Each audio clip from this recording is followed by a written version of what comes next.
معرب تقرأ زملكات حدش معبالة سمع الله أب معرب تقرأ دركب حيلتات محرح وحات أب زغطلو سمنات أب والقايت كينات كجمري كبلو كسي سمع الله إرترا منيسر يمان بحمام مسفحفحن منكسي إثيوبيا كونين الله بلتقنا هنت تحدشتي معدل الندادين الزيت والسنوان كم زعقدت سمع الله أب معرب تقرأ دركب حيلتات محرح وحات أب زغطلو سمنات أب والقايت كينات كجمري كبلو قليجام وحات أب زغطلو سمنات أب والقايت متقعات مفتام مدب كم زلو يقلت كبل يوم زقلت زلوم أول قايت دركب العلوي مرحي بزعبا وطن كينات وحات حبريتا أو تشيرلا تبايلو بمسرة تلمياب ورحدار مس شعبيا كينات كجمر مدب كم زلو يقلت متيهز ايكونوميست أول قايت حدش كينات كل عالكم زخلك المسومنات سبتيبا زبلا إذن بعدم حراز وننا ميدياتا تابع حمرا كينات كل عالكم زغربة زملكت وطهدرو حبريتا وني وط كم زلو حبرا أب والقايت دركب العلوي مرحي ممحدار دمك زودا بمحبرا مرخبتات قطح وحاتا ورحدار كينات مجمار مدلوات وديولا كبل متحافة قليت الله اتي حلافي ابزغطلو سمنات كينات مكياد مدلوات كمزول حبريتا كمزول تحقليتشم حلافي بيتفت مليشا ممحدار وررتي حيلتات بوغونو ويانا بزغطل ورحي مالتا ورحدار نولقايت تقده بحيل نمورار دلويو نجيتا چوردانا وحمرا زقبور مقشا بزملكات زنبرا اجندا قديفنا حزي بحوار دو كنبل كندالو لنا داقما ببارنت زودق ولديلن كما بوتاتنا كنكون لنا زجمرنا قالسي كنود لنا حزبي نقحندلون كوينو دو كبلالو كبل كم سزاربت سمع الله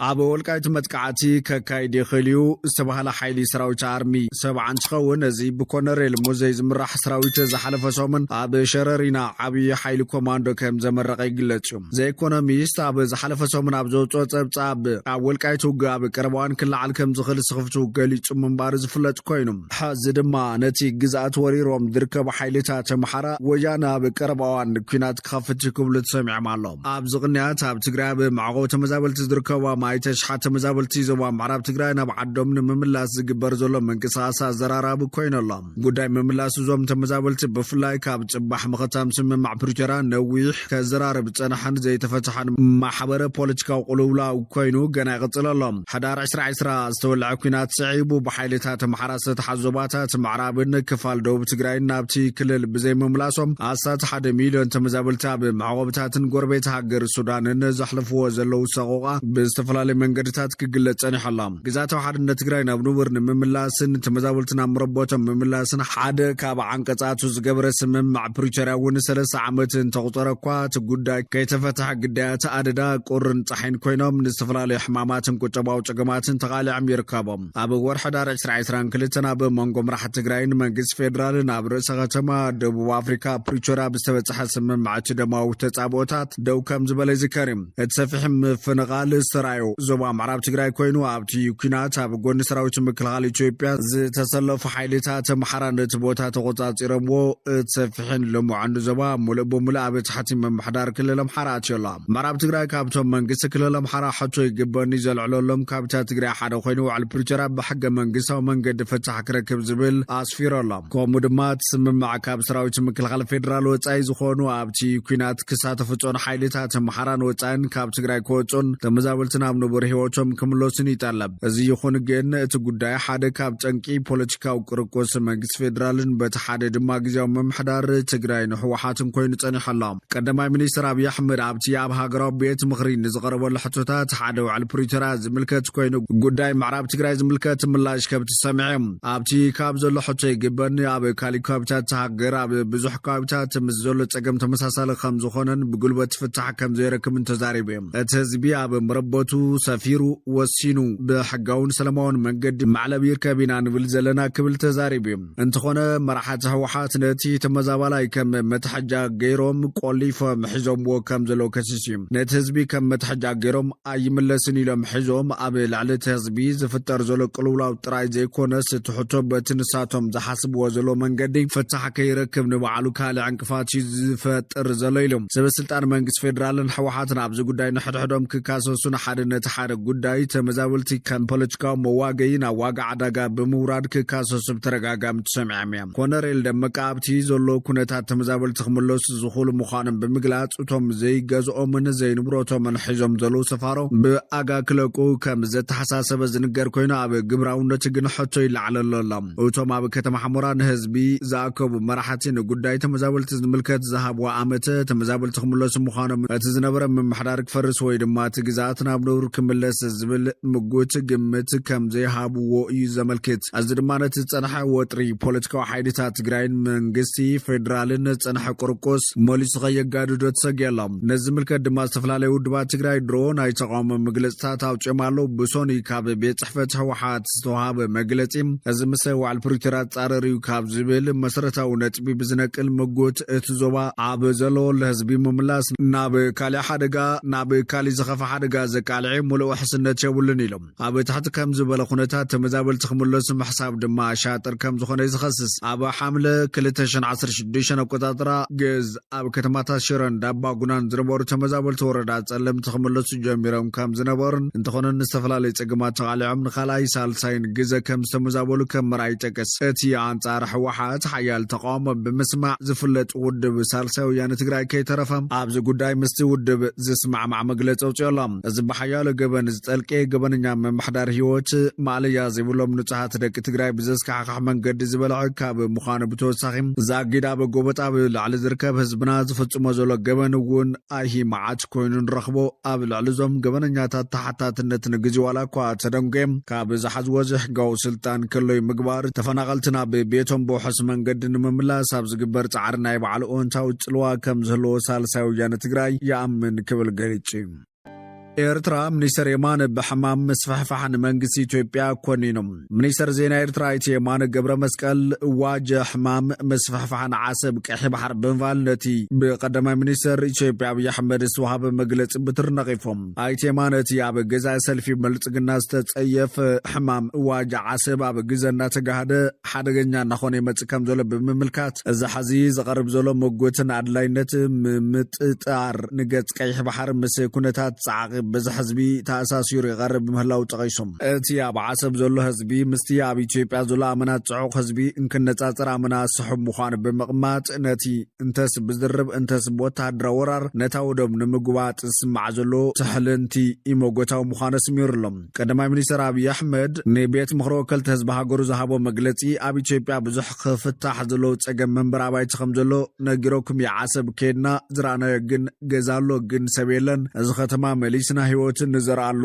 ስራሕ ምፍጣር እዩ ህይወት ዘምጻሉ ኢልና በብግዚኡ ተዘራሪብና ኢና ኩሉ ዝኸደ ለኹ እውን ተዘራሪቡሉ ክብል ገሊጾም። ኣብ ርእሲ እዚ ግን ኣብይ ኣሕመድ ኣብ ዙርያ ቀይሕ ባሕርን ወደብ ዓሰብን ሓያል ነጥብታት ተልዕሉ እዮም። ንምጽጋን ጽርግያታት መገዲ ዓሰብ ንምብርባር ዝተረኸበ ሓገዝ ክሬንን ጀነሬተርን ተኽሎታት ምርካብ ጻዕት ኤሌክትሪክ ካብ ኢትዮጵያ ምምስራት ሓይሊ ባሕሪ ኢትዮጵያ ምዕፃው ወደባትን ምብልሻው ዝምድና ክልተን ሃገራት ዘግህደ ጉዳይ ስምማዕ ፕሪቶርያን ካልያ ልዕሉ ንመንግስቲ ኤርትራ ከወቅስ ተሰሚዐ። ኣብይን እቲ ወደብ ሸግረሎ ስለ ዝበሉ ካብ ሓንቲ ናይ ሓባር ፈታዊት ሃገር ጀነሬተርን ክሬንን ለሚና ብሓገዝ ናብ ኤርትራ ከምዝኣቱ ጌርና ወደብ ዓሰብ ክበጽሕ እንከሎ መንግስቲ ኤርትራ ኣይደልን ኢሉ መሊስዎ ሽዕዩ ተረዲኒ ለካ እዚ ነገር ተስፋ የብሉን እምበኣር ኢለይሉ። ኣብ ርእሲኡ ናብ ኤርትራ እውን ልክዕ ከም ሱዳን ልክዕ ከም ጅቡቲ ብናትና ውጻታት ጻዕት ኤሌክትሪክ ክንህበኩም ጀነሬተር ኣይትጠቐሙ እንተበልናዮም ጽንሑ ክንሓስበሉ እዮም ኢሎምና ብምባል ብወገን ኤርትራ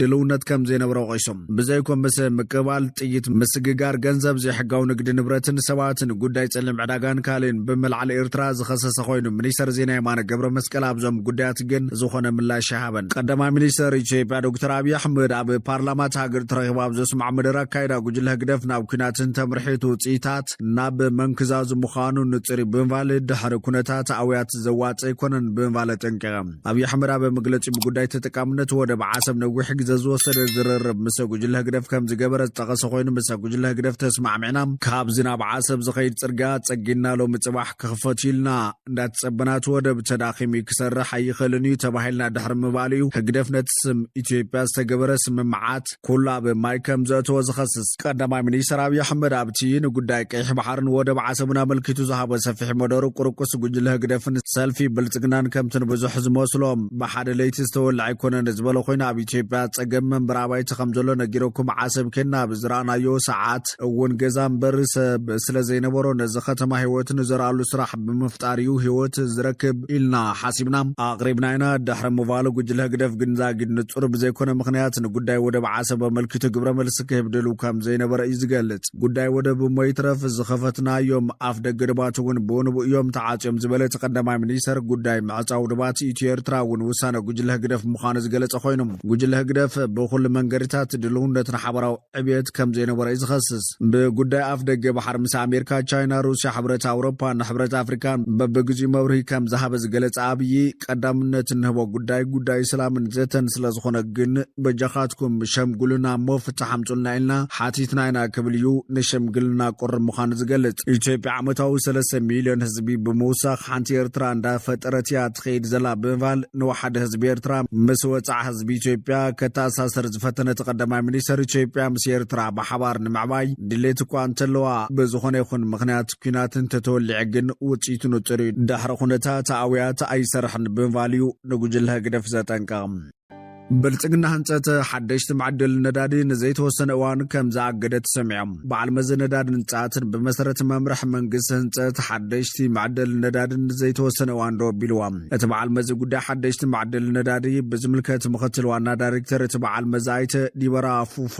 ሓደሽቲ ኩባንያታት ኣብ ዘለዎ ክጸንሕዮም መንግስትን ውስን ቁፅሪ ዘለዎም ፕሮጀክታት ኮንስትራክሽን መሃብ ፍቓድ ህንጸት ደው ከብል ከም ዝወሰነም እቶም ዘለዉ ድማ ብግቡእ ኣብ ጥቕሚ ክውዕሉ ከም ዘለዎም ምክትል ዋና ዳይሬክተር ገሊጾሎም መራሕቲ መንግስታዊ ክልላት እውን እዳዎም ካብ መስርሕ ምቁፅጻር ነዳድን ከውፁ ንጹር መምርሒ ከም ዝሃበ ገሊጾም መስርሕ ምውፃእ ነዳድን ምፍራይ ተፈጥሯዊ ጋዝን ተጀሚሩ ከም ዘሎ ዝገለጸ ኣይተ ዲበራ ደረጃ ምህርቲ ጋዝን ምምዕባል መሰረትን ንምዕባይ ምስ ኢንስቲትዩት ስታንዳርድ ኢትዮጵያ ምስራሕ ከም ዝጀመሩ ገሊጹ ብኻልእ ወገን ዝኽሪ 50 ዓመት ኩናት ጽንተት ትግራይ መልኪቱ ዓለም ለኻዊ መድረኽ ክካየድ ተባሂሎም እቲ መድረኽ ዘተ በአምነስቲ ኢንተርናሽናል ካውንስል ህንጸት ማሕበረሰብ ኢትዮጵያ በአሜሪካ ኒው ላይንስ ኢንስቲትዩትን ሪፉጂ ኢንተርናሽናልን ብሓባር ዘሳነድእዎ ምዃኑ ተሓቢረላ ኣብቲ ዘተ ምሁራት ሓለፍቲ ዓለም ለኻዊ ትካላትን ተወከልትን ዝርከቡ ኮይኖም ከይዲ ትግበራን ጉድለታትን እትውዕል ብምድህሳስ ዝምዕቡላ ሓደሽቲ ጎንፅታት ብምትንታን ኣብ ኢትዮጵያ ዘላቒ ሰላም ብዛዕባ ዝሰፍነሉ ኩነታት ግዳ ኣሜሪካ እንታይ ይኸውን ኣብ ዝብል ክዛተየሉ